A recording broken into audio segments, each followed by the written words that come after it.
The old clock on the wall showed 11:45 when Nora Bennett finally wiped down the last table. Her small cafe, nestled on the corner of Maple Street, had seen better days. The paint was chipping near the windows. The floorboards creaked with every step. But to Nora, this place was everything. It was her mother's dream. Passed down like a precious heirloom after her death 3 years ago.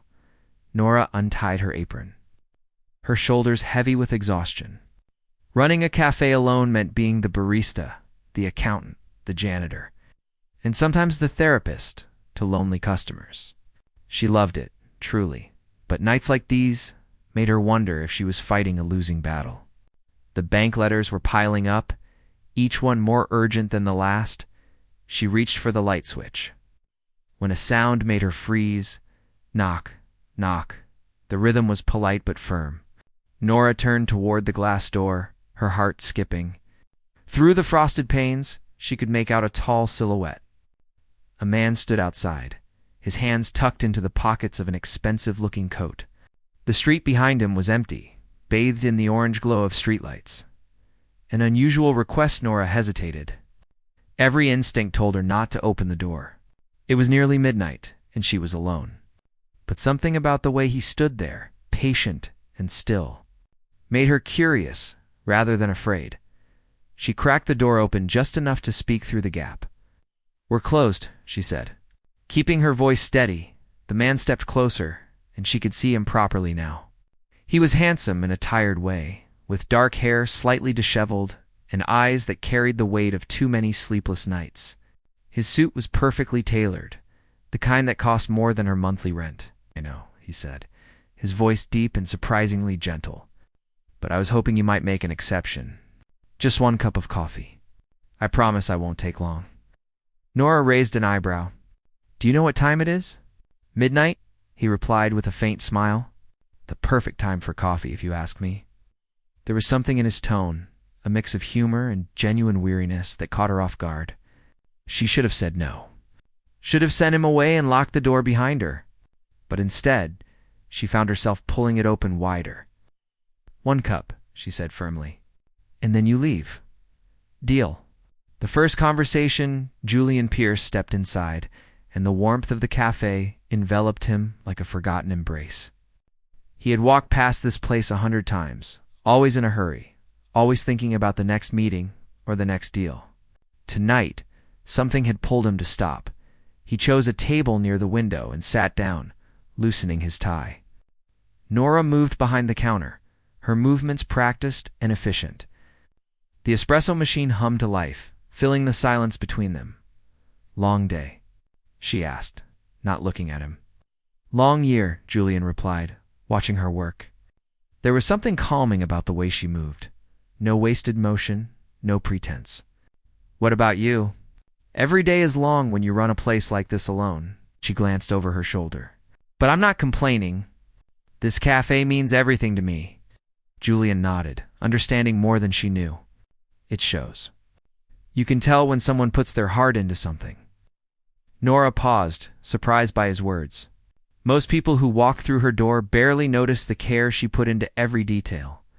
The fresh flowers she changed weekly, the way she arranged the books on the shelf by color. The handwritten menu she updated each morning. She placed the steaming cup in front of him.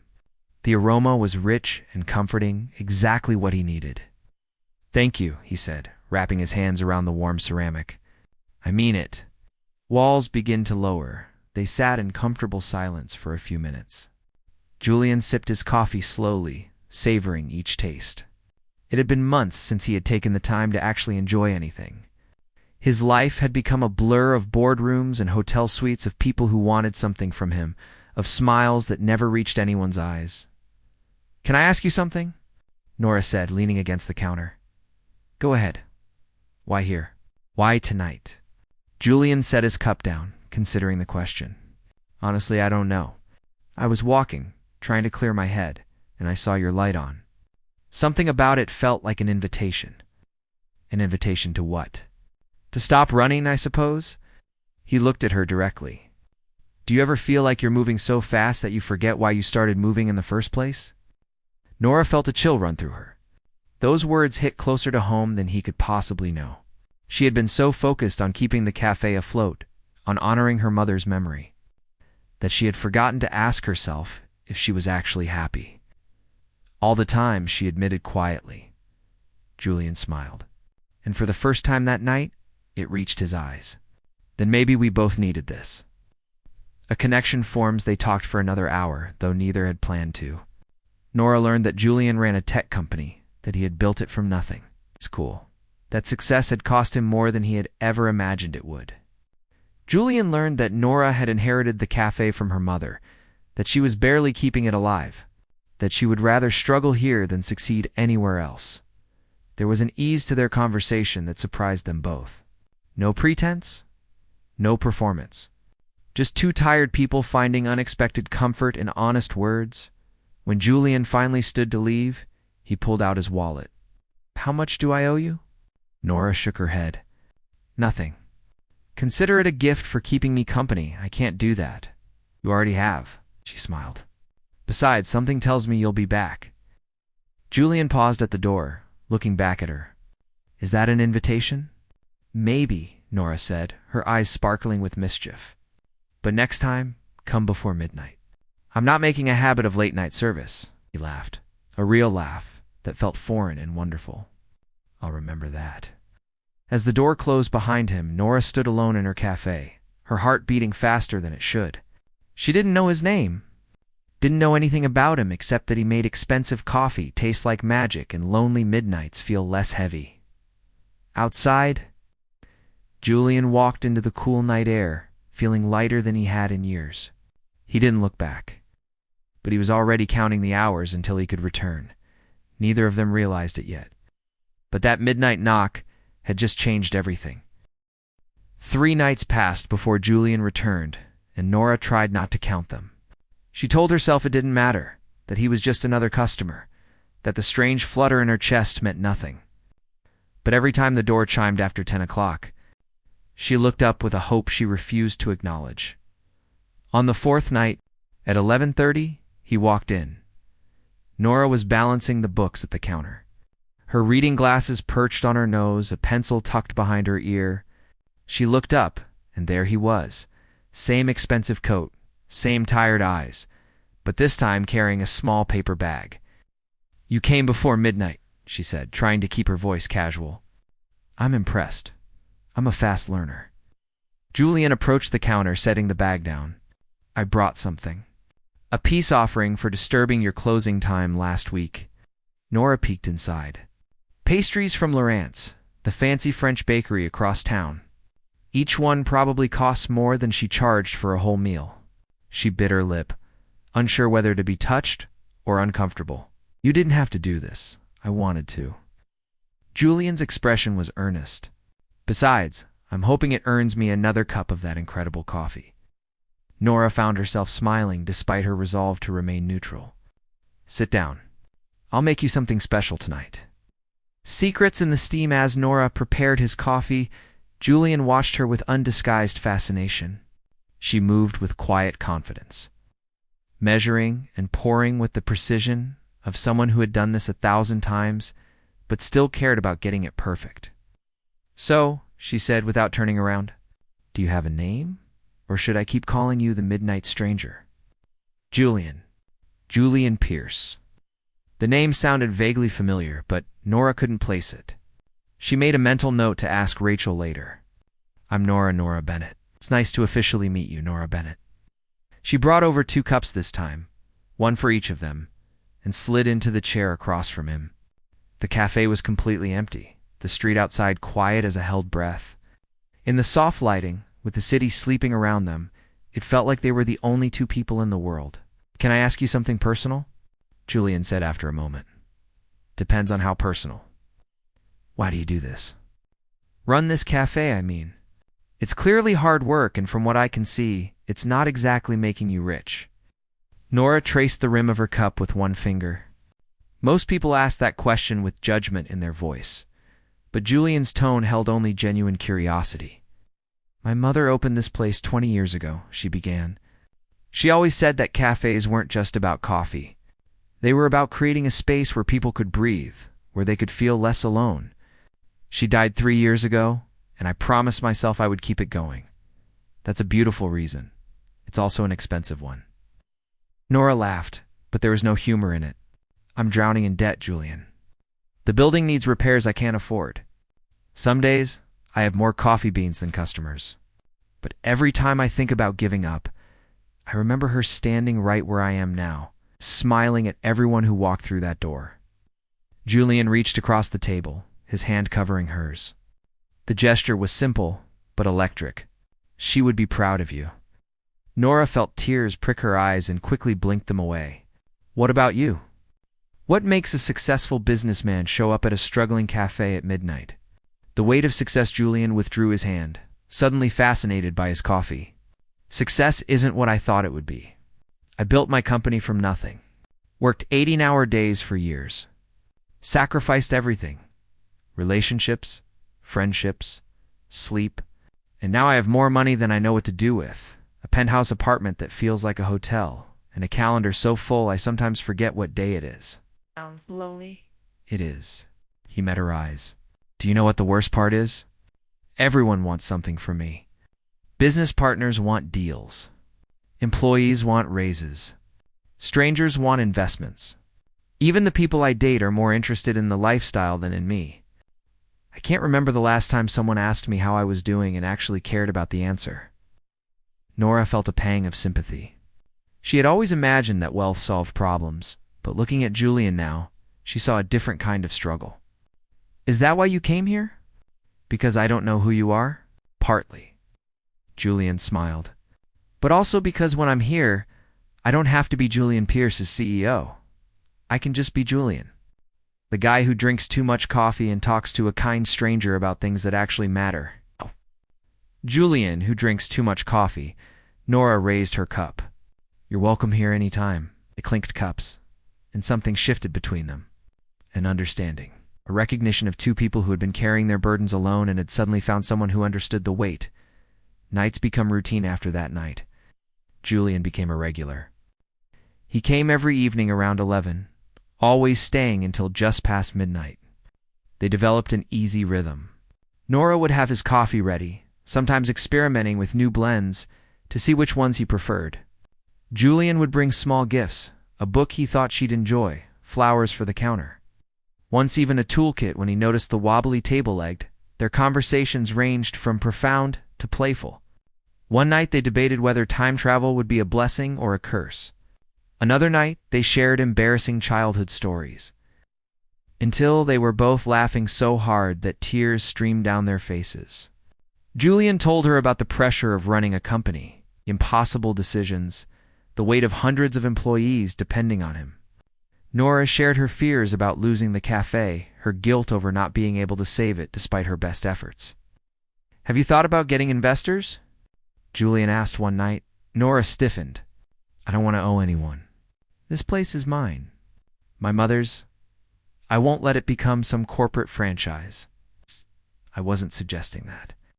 But there are people who invest in small businesses, help them grow while keeping the owner in control. People like you." Julian held up his hands. I'm just saying options exist." Nora relaxed slightly.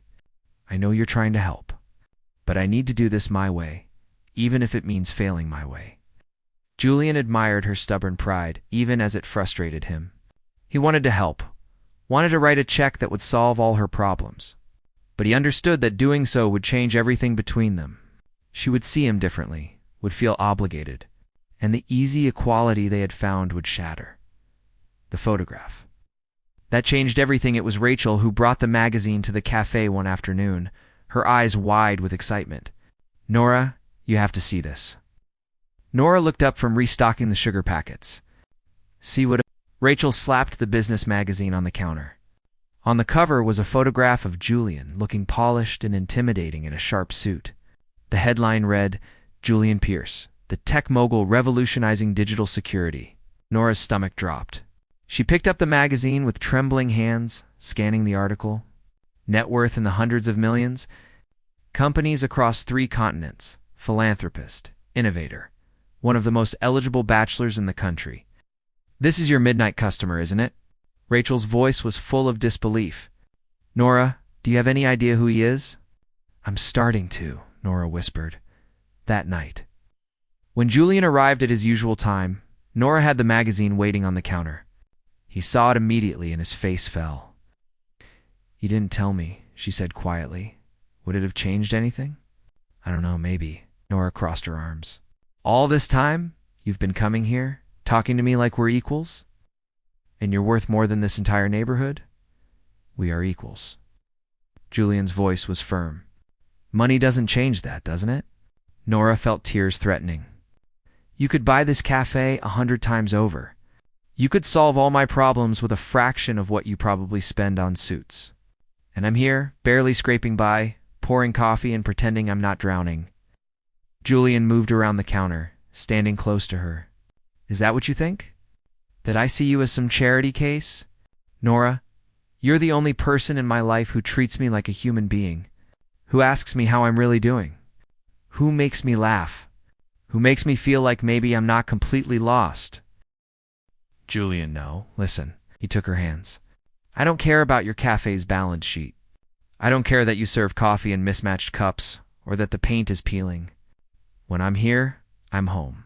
Don't you understand that? Nora looked up at him, seeing the vulnerability in his eyes. He wasn't lying. This place, her place, meant something to him that money couldn't buy. Scared, she admitted. Of this? Of you? Of what happens when your world and mine collide? Then let's be scared together. Julian leaned down slowly, giving her every chance to pull away. But Nora didn't move. When his lips met hers, soft and questioning, she kissed him back. In that moment, surrounded by the smell of coffee and old wood, everything else fell away. When they finally pulled apart, Nora rested her forehead against his chest. This is complicated, I know. People will talk. They'll say I'm using you. I don't care what they say. Your world is so different from mine, then we'll build a new one together. Nora looked up at him, searching his face for any sign of doubt. All she found was hope. Maybe, just maybe, this could work.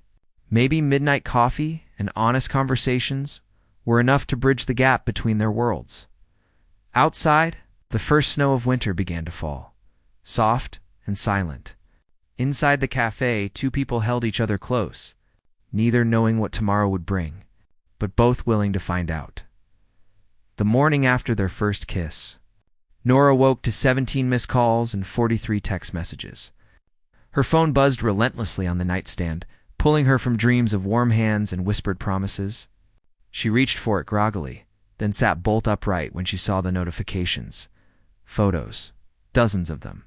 Her and Julian through the cafe window, standing close, his hands holding hers. Another of them kissing, silhouetted against the soft glow of the interior lights. The images were grainy, but unmistakable, and they were everywhere. Social media, gossip, blogs, even legitimate news sites. The headlines made her stomach turn. Tech billionaires. Secret romance with small-town cafe owner. Julian Pierce caught in. Intimate moment with mystery woman.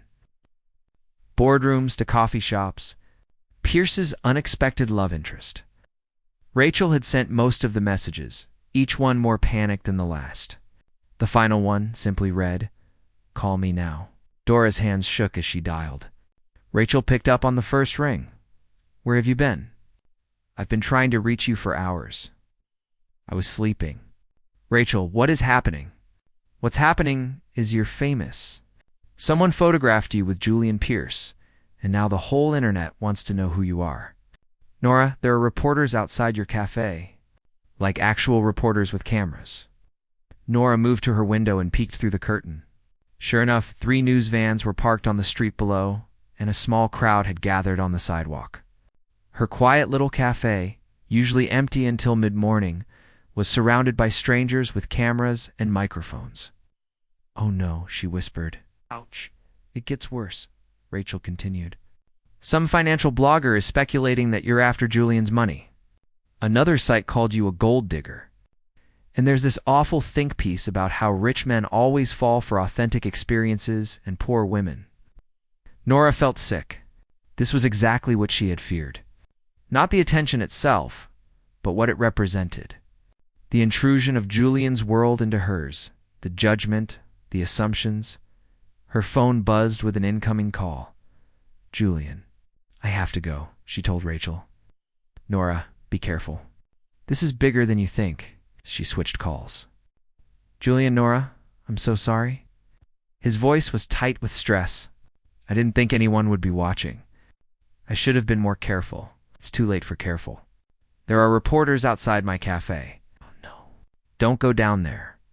I'm sending a car to pick you up. We need to talk about how to handle this." "Handle this?" Nora's voice rose. "Julian, I don't want to handle this. I don't want to be a news story. I just want my normal life back." "I know, and we'll figure it out. But right now, you need to get somewhere safe. Please, trust me." The other side of Wealth, a car that arrived was sleek and black with tinted windows. A professional driver in a suit held the door open while Nora hurried from her building.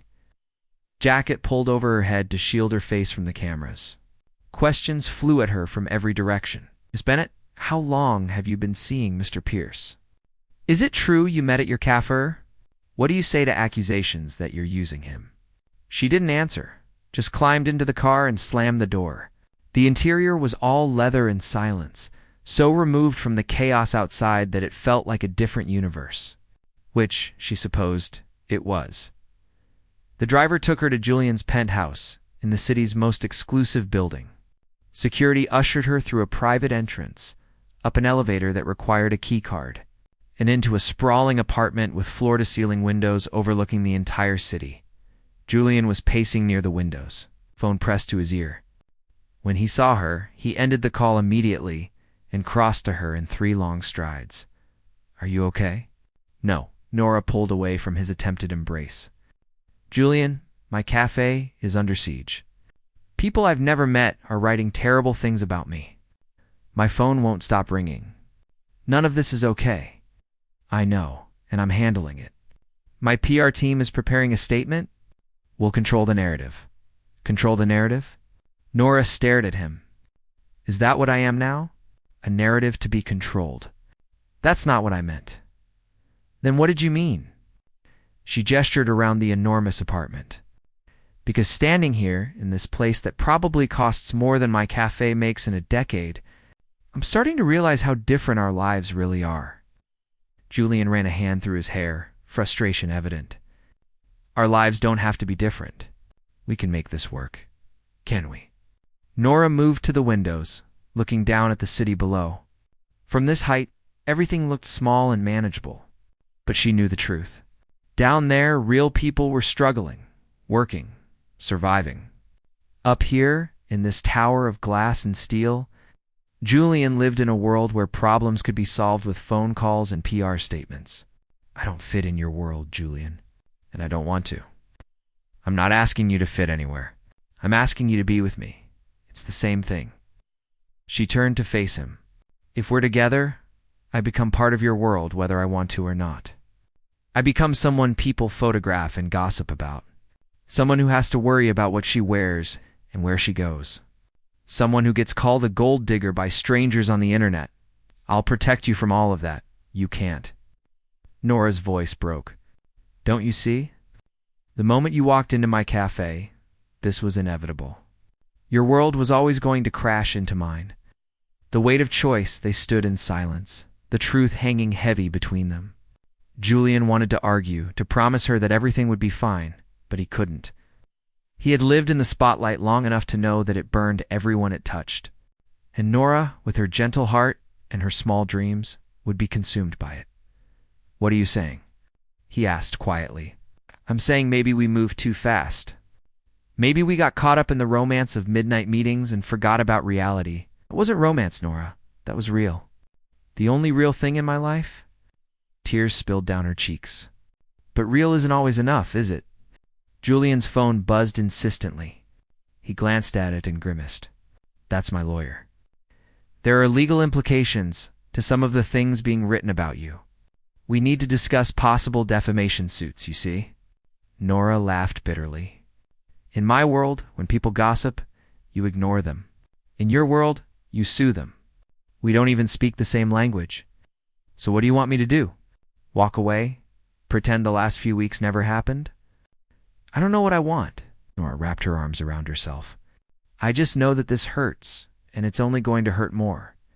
Julian's phone rang again and again. Each ring felt like another wall being built between them. Finally, he answered it, his voice clipped and professional. Give me 5 minutes. He hung up and looked at Nora with such sadness that it broke her heart all over again. I have to handle this, he said. The board is concerned about the publicity. Investors are calling. There's a lot at stake. I understand. Do you? Julian stepped closer. Because I would walk away from all of it for you. The company, the money, the entire life I've built. If you asked me to, I would. Nora believed him, which made everything worse. I could never ask you to do that. It would destroy you, and eventually you would resent me for it. You don't know that? I do. She touched his face gently. Because I feel the same way. If I let you save my cafe, if I let you solve all my problems with money, I would lose the thing that makes me who I am. We would both end up as different people, and we might not like who we become. An unexpected solution, the sound of the elevator arriving, made them both turn. A woman in an elegant pantsuit stepped out, her heels clicking against the marble floor.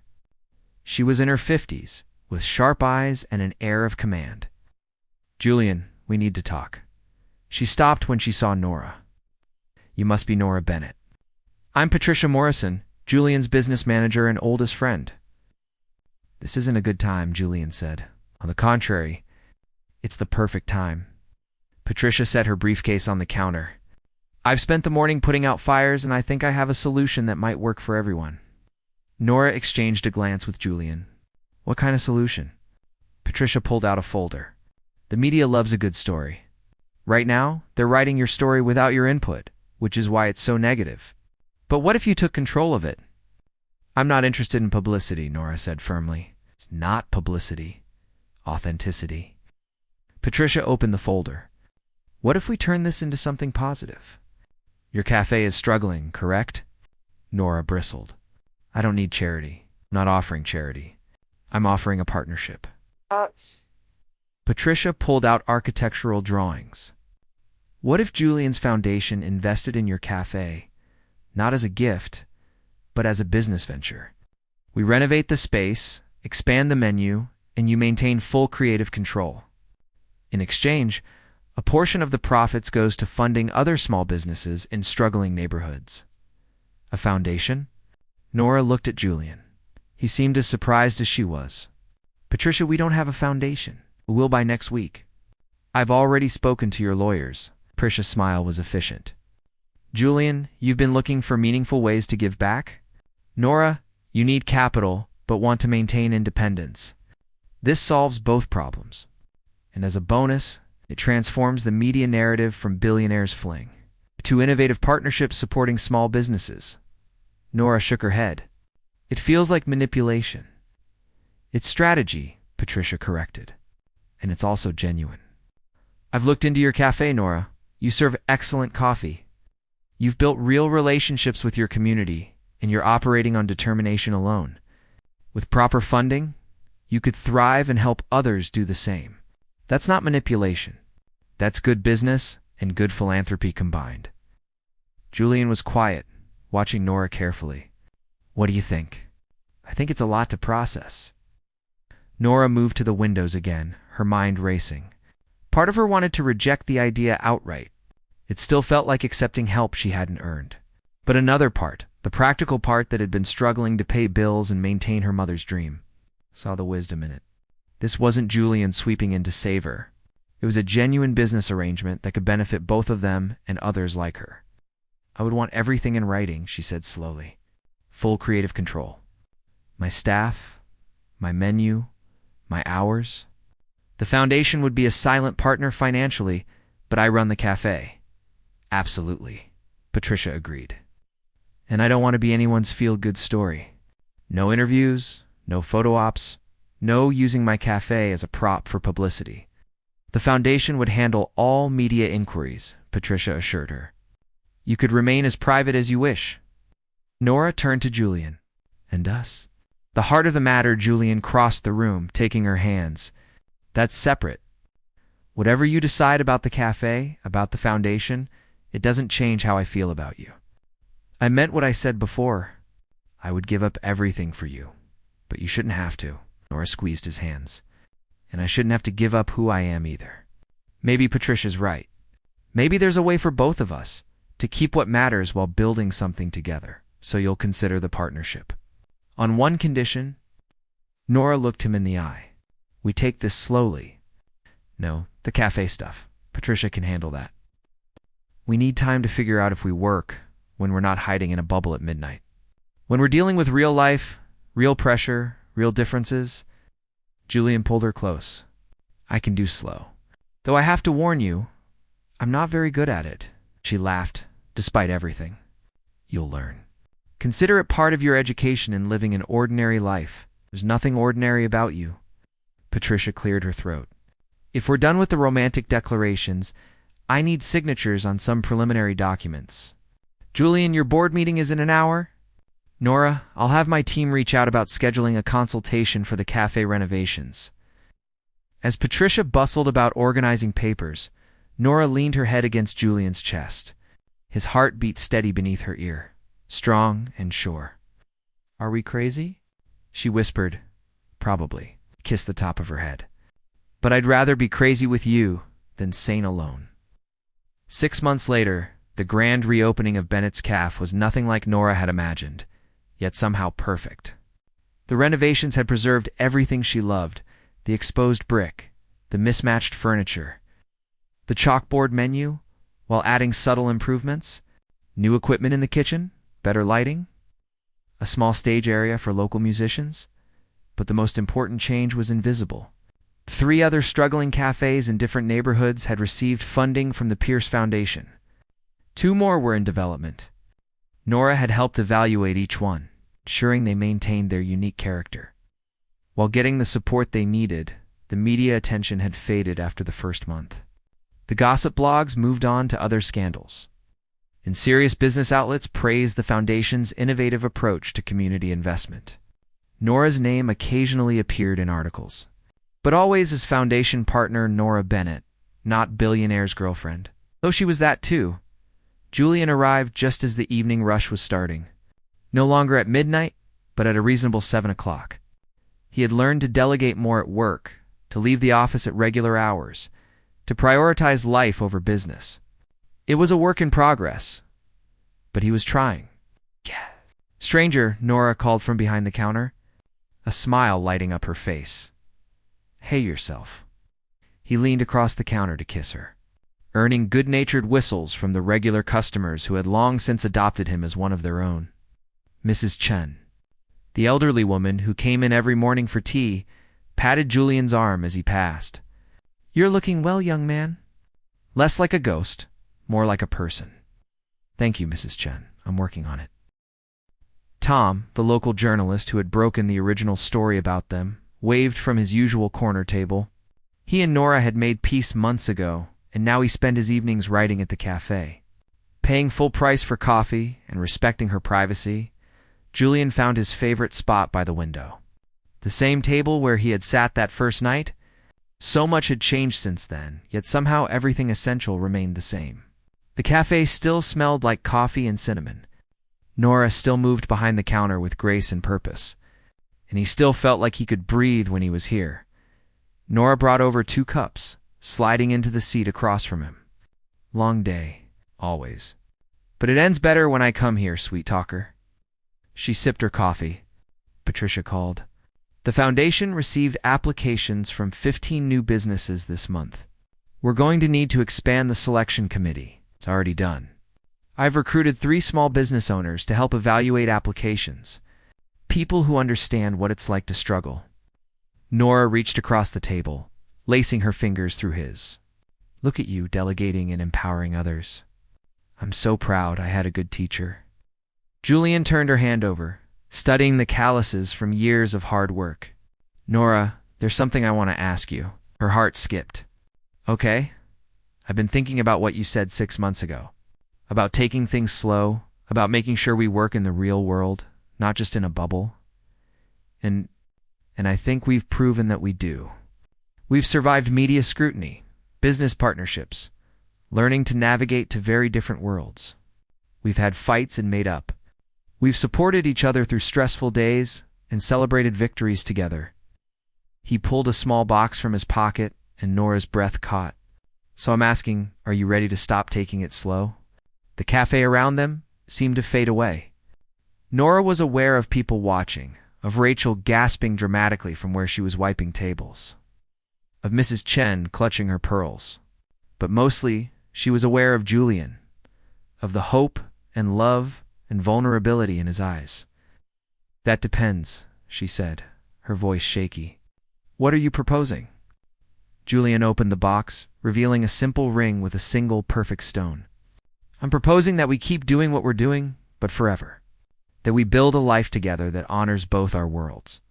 That we keep having midnight conversations and morning coffees and everything in between. Nora Bennett, will you marry me? Tears streamed down her face, but she was smiling. You know, people are going to write articles about this. Let them. Your board might have opinions. Can keep them? My cafe is still small and messy and imperfect. It's perfect because it's yours. Nora laughed through her tears. Then yes, I'll marry you. The cafe erupted in applause as Julian slipped the ring on her finger and kissed her. Mrs. Chen was crying. Tom was already typing on his laptop, probably composing the most respectful engagement announcement in journalism history. Rachel was taking photos with her phone, surely planning to create an embarrassing scrapbook, but Nora barely noticed any of it.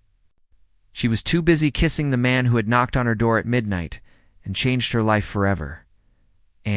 That's really a beginning later that night. After the cafe had closed and the congratulations had faded, Nora and Julian sat alone in the empty space. The new espresso machine hummed quietly. The refinished floors gleamed, but the heart of the place remained unchanged. Your mother would have loved this, Julian said softly. She would have loved you, Nora corrected, for seeing what this place could be, for helping me save it without taking it away from me. I didn't save anything. You did that yourself. I just helped clear some obstacles. Nora rested her head on his shoulder. We make a good team. The best. Outside, the city continued its endless rhythm. Somewhere, other struggling dreamers were fighting to keep their passions alive. Other lonely souls were searching for connection. Other seemingly impossible love stories were just beginning. But inside Bennett's Café, now two people had found what they were looking for. Not a fairy tale where differences disappeared, but something better. A real partnership built on respect, compromise, and the understanding that love means accepting someone's world while inviting them into yours. Nora looked at the ring on her finger, catching the light. It was beautiful, yes, but no more beautiful than the journey that had brought it to her. The late-night conversations, the honest vulnerabilities, the choice to keep trying, even when it seemed impossible. Thank you for knocking on my door, she whispered. Julian pulled her closer. Thank you for opening it. And in that moment, surrounded by the smell of coffee and the promise of forever, Nora knew that sometimes the best stories don't end. They just begin again, deeper and richer with each chapter. The midnight request that had changed everything had led them here, to a place where two worlds met and merged, where wealth and simplicity found balance, where love proved stronger than fear. It wasn't perfect. They would still have challenges, still navigate the complexities of their different backgrounds, but they would face them together, one cup of coffee at a time. Outside, the clock struck midnight. Inside, two hearts beat as one, and somewhere in the quiet spaces between wealth and want, between loneliness and love, between the life you're given and the life you choose, a new story was just beginning.